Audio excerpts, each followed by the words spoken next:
ચાલો મિત્રો, આજના લેક્ચરમાં આપણે જોઈશું how RAM works. After completion of this session, student will be able to interpret organization of RAM and describe the working of RAM for read and write operation.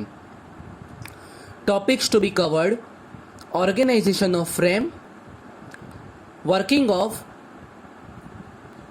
RAM for read and write operation. RAM structure. રેમના સ્ટ્રક્ચરમાં પહેલાં તો એનું basic બંધારણ સમજીએ. કુલ words હોય છે જે N words કહેવાય છે, એટલે કે રેમના એન ભાગ હોય છે. આ પ્રમાણે જે ફિગરમાં દેખાઈ રહ્યું છે અહીં એન વર્ડ્સ છે અને આ એન વર્ડ્સને દરેક વર્ડ્સનું પોતાનું એડ્રેસ હોય છે.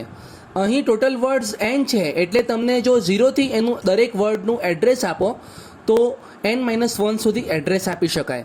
એટલે કે પહેલી વસ્તુ એન વર્ડ્સ હોય, બીજી વસ્તુ દરેક વર્ડનું પોતાનું એડ્રેસ. આગળ વધીએ.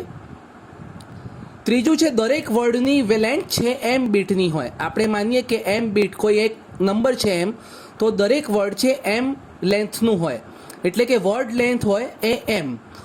એટલે કે ટોટલ એન વર્ડ્સ અને દરેક વર્ડ્સની લેન્થ છે એમ. તો ટોટલ કેપેસિટી કેટલી થઈ? n×m થઈ. તો આ છે રેમનું બેઝિક સ્ટ્રક્ચર. આપણે કીધું એ પ્રમાણે રેમમાં કુલ n વર્ડ્સ હોય અને દરેક વર્ડની લંબાઈ m હોય.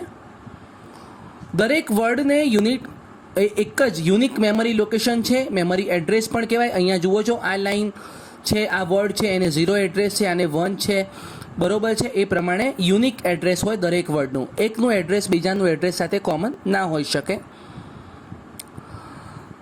આપણે એને બીજી રીતે જોઈએ કે memory address has M bit number. એટલે એનો મતલબ આપણે એવું સમજીએ કે આપણે જો એમ બીટનું ઓપરેશન છે તો ટોટલ વર્ડ છે 2m થાય. આ એમ અને એન વચ્ચેનું એક રિલેશનશિપ કહી શકાય. ટોટલ વર્ડ છે એ એમ હોય તો એન છે, વર્ડ છે 2m = n જેટલું થાય. આનું એક્ઝામ્પલ જોઈએ. જો 3 બીટ હોય તો 2/3 એટલે 8 થાય વર્ડ. 4 બીટ હોય 2/4 થાય. એ પ્રમાણે આગળ લખી શકાય. અને કેપેસિટી આપણે વાત કરીએ એ પ્રમાણે n×m થાય. આગળ વધીએ. રેમનું બીજું આગળ રીડ ઓપરેશન, રાઇટ ઓપરેશન કઈ રીતે કરે છે એ સમજીએ. આપણી જોડે n×nની રેમ છે. આપણને ખબર છે n વર્ડ છે અને m છે એક વર્ડની લેન્થ છે. અહીંયા તમે જોઈ શકો છો n = 2m વર્ડ્સ છે. m બીટ છે, એક વર્ડ છે m બીટનું છે અને એના દરેક લોકેશનને એડ્રેસ હોય છે જેને માઇક્રો પ્રોસેસરની એડ્રેસ બસ સાથે કનેક્ટ તમે કરી શકો છો. એટલે કે memory address register through connection હોય છે, જેથી જે તે એડ્રેસને, મેમરી લોકેશનને આઈડેન્ટિફાય કરી શકાય, ટ્રેસ કરી શકાય. સપોઝ રીડ ઓપરેશન છે તો રીડ ઓપરેશનમાં જે ડેટા જે મેમરી લોકેશન પર છે એ મેમરી લોકેશન આઈડેન્ટિફાય થશે અને memory buffer register through data બસમાં ડેટા ટ્રાન્સફર થશે અથવા ડેટા બસમાં એ ડેટા રીડ થઈ શકશે. એટલે કે રીડ ઓપરેશન એક્ઝિક્યુટ થશે. એટલે કે પહેલું થયું કે ચિપ સિલેક્ટ થઈ ગઈ, આ રેમ સિલેક્ટ થઈ ગઈ ઓપરેશન માટે, આના દ્વારા એડ્રેસ ટ્રેસ થઈ ગયું અને રીડ સિગ્નલ લો થયું ત્યારે જે લોકેશન ટ્રેસ થયું એનો ડેટા અહીંયા તમે રીડ કરી શકો. આનાથી રિવર્સ પ્રોસેસ રાઇટ ઓપરેશનમાં થાય કે ચિપ સિલેક્ટ થઈ ગઈ, એડ્રેસ સિલેક્ટ થઈ ગયું, અહીંની જે ડેટા બસ છે એટલે કે જે બસ છે ત્યાંથી ડેટા અહીંયા જે તે મેમરી લોકેશનમાં રાઇટ થઈ શકે.